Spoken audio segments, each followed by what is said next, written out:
প্রিয় দর্শক, এই মুহূর্তে আমরা দাঁড়িয়ে আছি বাংলাদেশ ভারত সীমান্তের আখাউড়া স্থলবন্দরের সামনে, যেটি বাংলাদেশের ব্রাহ্মণবাড়িয়া জেলার আখাউড়া উপজেলায় অবস্থিত।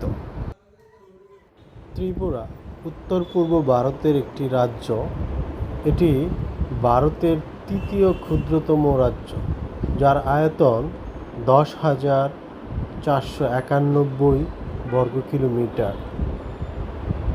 এর জনসংখ্যা প্রায় 3.67 মিলিয়ন।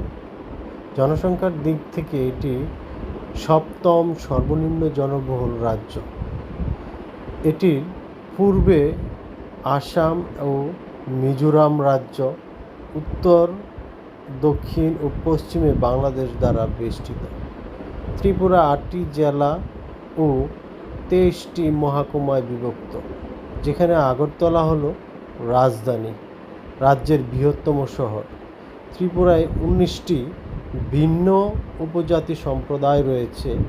সংখ্যাগরিষ্ঠ বাঙালি জনসংখ্যা। এখানে বাংলা, ইংরেজি, ককবরক হলো সরকারি ভাষা। তো আমরা আজকে যাচ্ছি ভারতের ত্রিপুরা রাজ্যের আগরতলা ভ্রমণে। বিশেষত আমরা একটি অনুষ্ঠানে অংশগ্রহণ করার জন্য ত্রিপুরা যাচ্ছি। ত্রিপুরা যাওয়ার জন্য যেটি প্রধান পথ হলো আখাউড়া স্থলবন্দর, যেটি বাংলাদেশের ব্রাহ্মণবাড়িয়া জেলার নিকটবর্তী। ব্রাহ্মণবাড়িয়ার আখাউড়া উপজেলার এই স্থলবন্দরটি ব্যবহার করে আগরতলা যাওয়া যায়, এবং ঢাকা থেকে যাওয়ার জন্য এটি অত্যন্ত কমফোর্টেবল যোগাযোগ ব্যবস্থা। ঢাকা থেকে যে কেউ ট্রেনের মাধ্যমে আখাউড়া যেতে পারেন, এবং ব্রাহ্মণবাড়িয়া থেকে ঢাকা থেকে আখাউড়া পর্যন্ত যাওয়ার জন্য 100 ফুট। এটি হলো আগরতলায় অবস্থিত একটি শপিং মহলের দৃশ্য। এখানে নানান ধরনের পণ্য, পোশাক আশাক থেকে খাদ্য সামগ্রী সব কিছুই পাওয়া যায়।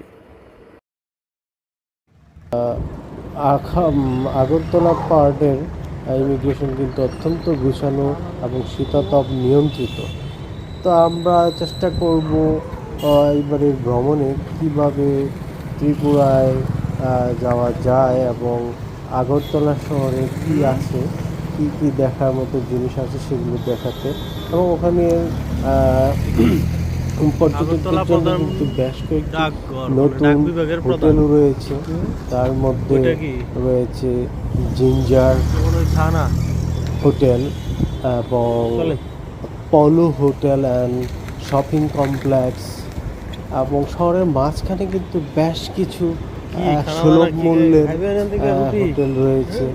তার মধ্যে অন্যতম হলো ওয়েলকাম প্যালেস, যেটি হরিগঙ্গা বসত রোডের মধ্যে অবস্থিত। এখানে কিন্তু 1,500 টাকা থেকে 2,500 টাকার মধ্যে খুব ভালো মানের রুম পাওয়া যায়। তাছাড়াও রয়েছে হোটেল রাধাকৃষ্ণ, সেন্ট্রাল রোডে অবস্থিত। মানে ত্রিপুরার সবচেয়ে আকর্ষণীয় জায়গাটি হলো উজ্জয়ন্ত প্যালেস, যেটি এক সময় ত্রিপুরা মাণিক্য রাজাদের প্রাসাদ হিসেবে ব্যবহৃত হতো, এবং এই উজ্জয়ন্ত প্রাসাদের পাশে রয়েছে কিন্তু আগরতলা প্রেস ক্লাব, এবং এর পাশে রয়েছে এখানে একটি বিশাল মন্দির।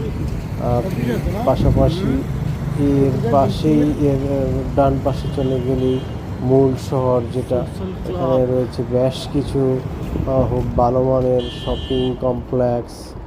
পাশাপাশি এখানে কিন্তু রয়েছে ইন্ডিয়ার বিখ্যাত শ্রীলেদার জুতার শপ, না? হরিগঙ্গা পার্ক, নয়নাবিরাম ইন্ডিয়ান ব্যাংক পর্যটকদের দৃষ্টি আকর্ষণ করে, এবং অত্যন্ত। তাছাড়া বাংলাদেশ থেকে যারা ভারতের বিভিন্ন রাজ্যে বেড়াতে যান বা বিভিন্ন বাণিজ্যিক বা চিকিৎসা প্রয়োজনে যেতে চান, তাদের জন্য একটি গুরুত্বপূর্ণ ট্রানজিট পয়েন্ট হলো আগরতলা। কারণ আগরতলা বিমানবন্দরটি বাংলাদেশ পাঁচ খুব নাম্বার রুমে। সন্নিকটে, বিশেষ করে ব্রাহ্মণবাড়িয়ার খুব সন্নিকটে এটি খাওয়া দাওয়া করে আগরতলার সীমান্তবর্তী রাতের স্থানে খাবার খাই নাই অবস্থিত এখনো। এবং এই আগরতলা থেকে প্লেনের আধা ঘন্টা টিকিট লাগবে আরো। কেটে ভারতের যে কোনো রাজ্যে যাওয়া অত্যন্ত সাশ্রয়ী, প্রায় 30 থেকে 40% কম মূল্যে যাওয়া যায় এই আগরতলা কি বিমানবন্দর বললো?